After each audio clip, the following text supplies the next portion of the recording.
Well, goodeth to the evenings to use. Welcome to Wrestling Jeopardy, ECW edition. This is probably going to be my worst ever because I did not grow up with ECW at all. I barely know any of it. So, let's just take a gander and see how much I'm going to fail, shall we? All right, let's do this. Ready, set, go.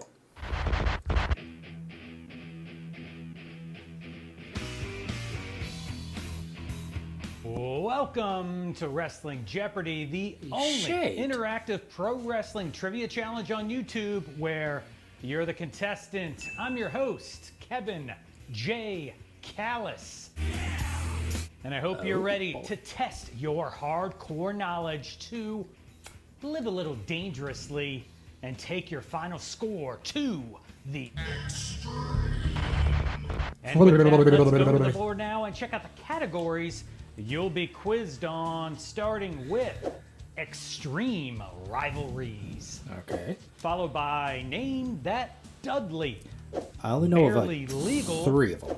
And then early ECW, which is all about Eastern Championship Wrestling. Of course. And last but certainly not least, extreme anagrams. Oh boy. Now, an anagram is a name formed by rearranging the letters of another name. So, for example, Alan Humpy is an anagram for Paul Heyman.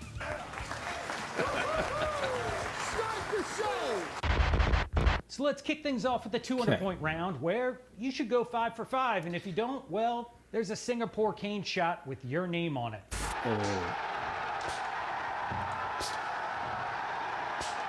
Starting off with extreme rivalries for 200. Presented as former childhood friends, these two rivals were polar opposites.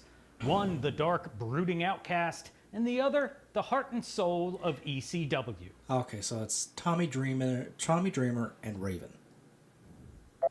And the correct answer, who is Raven and Tommy Dreamer? And that brings us to our next 200-point category, Name That Dudley. Spike.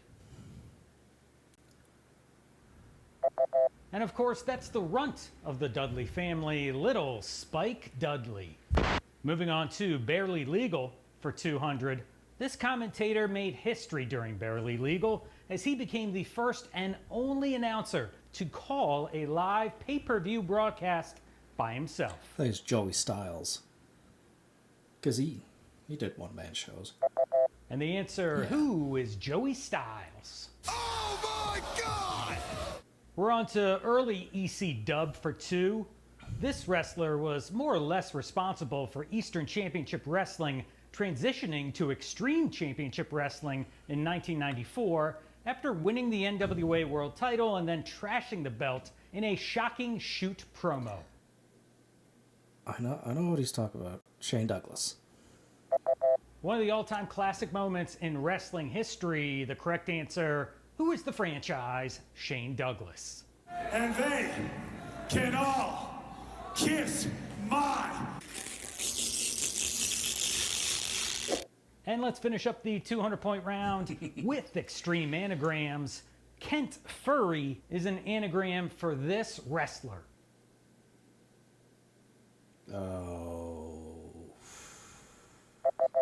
Yes, from the Double Cross Ranch, we're talking about Terry Funk.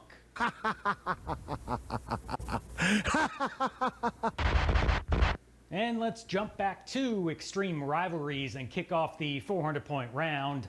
One of ECW's most legendary rivalries was a masterclass in long-term storytelling, as Sabu and Taz were kept apart for 18 months before finally appearing face-to-face at this event in 1996. Oh, crap. I don't know. And the correct answer, boy, this was a November to remember. on to the next category for 400. Name that Dudley. Side Guy Dudley. And that would be Sign Guy Dudley. Hello there. Which brings us to Barely Legal for 400. The controversy surrounding this infamous incident led to the temporary cancellation of the inaugural pay-per-view and legal action against Jerome New Jack Young. Is that the mass transit incident? And the correct answer here, it happened in Revere, Massachusetts. What is the mass transit incident? Moving on to early ECW for 4. In 1993, Paul Heyman took over as head of creative for Eastern Championship Wrestling after this previous booker / wrestler had a falling out with ECW owner Todd Gordon. I don't know, Dusty? Nah, can't be right. And the correct answer, Eddie Gilbert. Okay. Who was hot stuff? Eddie Gilbert.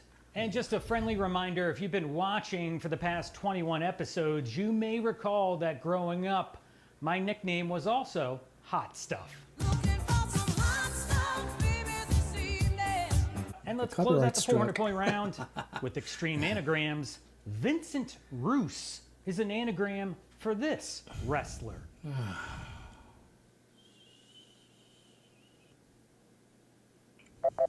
And that would be the king of old school, who is Steve Corino. I see.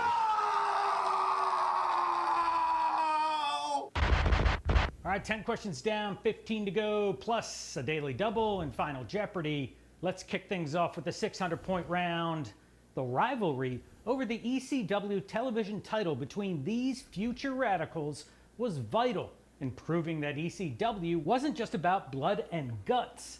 It also featured tremendous professional wrestling. Was it Eddie Guerrero and Dean Malenko? And the correct answer, who was Eddie Guerrero and Dean Malenko. And we're on to the next category for 600. Name that Dudley. No idea.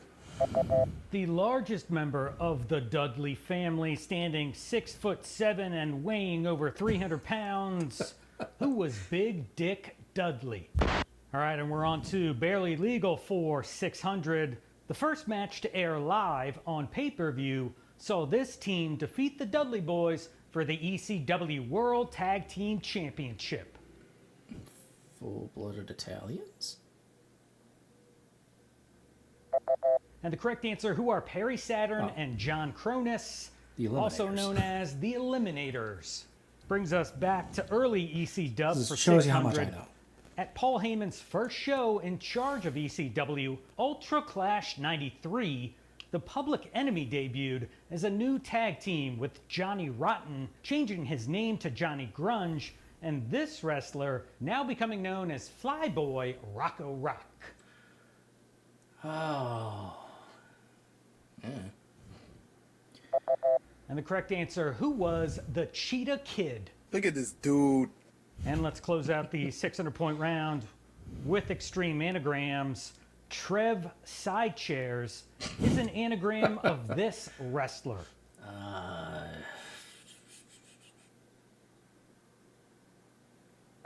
And that would be the leader of the Blue World Order. He's taking over. Who is Stevie Richards? Thank you and have a good night.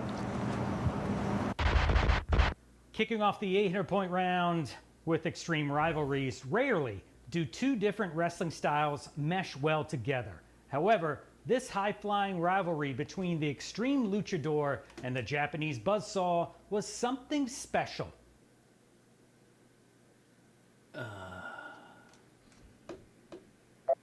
And the correct answer, who is Super Crazy and Tajiri? On to the next category for 800. Name that Dudley. I don't know. An ode to the Native American ancestors of our country. The correct answer, who was Dances with Dudley? Mira, déjame decirte una cosa. Nosotros somos los Dudley Brothers y estamos aquí en la ECW solamente para una cosa. And that brings us to Barely Legal for 800. Oh boy.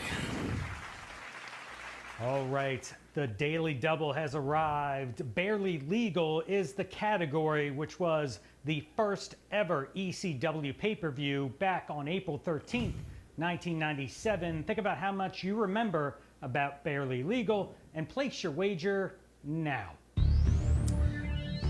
I know not enough. I think just bet 100. All right, time is up. Here is this episode's Daily Double clue. Originally not even booked on the pay-per-view, Rob Van Dam replaced this injured wrestler in a match versus Lance Storm. Rhino.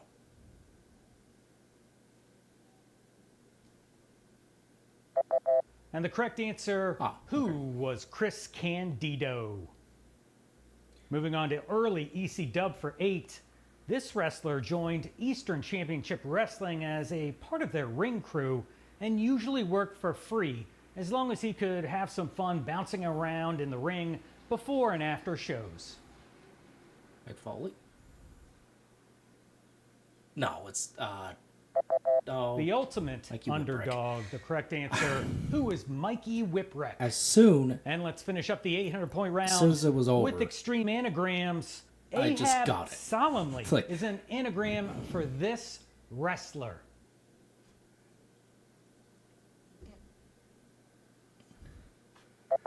He's got the biggest balls of them all. The correct answer, who was Balls Mahoney? Mahoney. Mahoney. Irish. Just like you. No. All right, 20 questions down, 5 to go. That brings us to the 1,000-point round. The steel.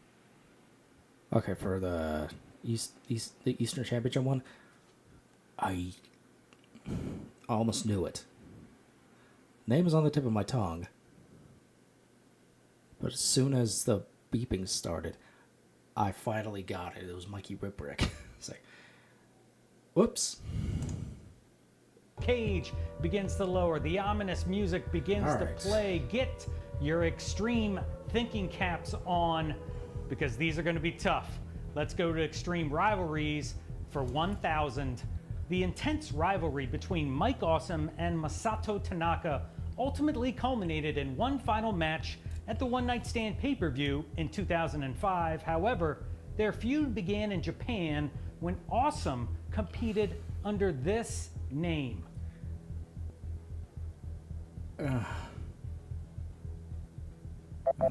The rivalry between these two ring warriors began over in the now defunct Frontier Martial Arts promotion in Japan, where Awesome competed as the Gladiator. They beat I'm sick of your You're gonna die! Easy! Let's close out this category They for beat the crap out of 1,000. each other. Name that Dudley. Jesus Dudley. Known for his deep voice and strange laugh during interviews, as well as having the distinction of being the only pure Dudley. The answer, who is Dudley Dudley? Wouldn't you like to be a Dudley too? And let's finish up Barely Legal for 1,000. The pay-per-view received a buy rate of 0.26, which is the equivalent of approximately this many purchases. No idea. The correct answer, what is approximately 60,000? And let's close out early EC Dub for 1,000. Prior to becoming the hardcore icon we all know and love, the Sandman was a surfer dude, initially going by the name of Mr. Sandman, and in 1992 won his first of 5 ECW World Championships when he defeated this two-time Intercontinental Champion. No. I don't know. In what could have been billed as the Battle of the Beach Bums, the Sandman defeated this two-time Intercontinental Champion from Sunset Beach in Hawaii, who is Don Morocco. And the final clue on the board, From Extreme Anagrams, Anton Tyre is an anagram of this wrestler. I don't know. And that would be, who is Ian Rotten? All right, don't go anywhere. It's Final Jeopardy time. Let's find out this episode's Final Jeopardy category, which is the ladies of ECW. Paul Heyman's vision of taking wrestling to the extreme was understanding his audience of 18 to 34-year-old boys and their desire for edgier, adult-oriented content. So the mastermind of ECW began to bolster his roster with beautiful, buxom, butt-kicking women. All right, think about how much you remember about the ladies of ECW and place your wager now. Not at all. As I always do. Because this is for fun. All right, time is up. Here is the Final Jeopardy clue. In April of 1999, Lita made her ECW debut as the valet for Danny Doring and Roadkill using this name. Good luck. Oh.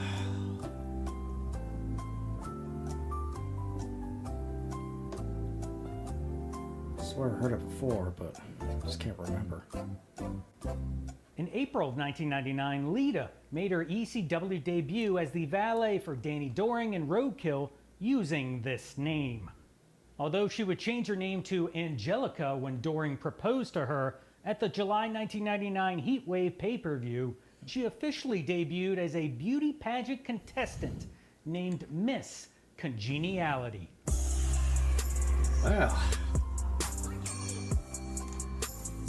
Well, as I expected.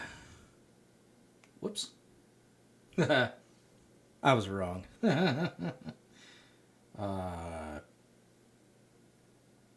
There. There we go.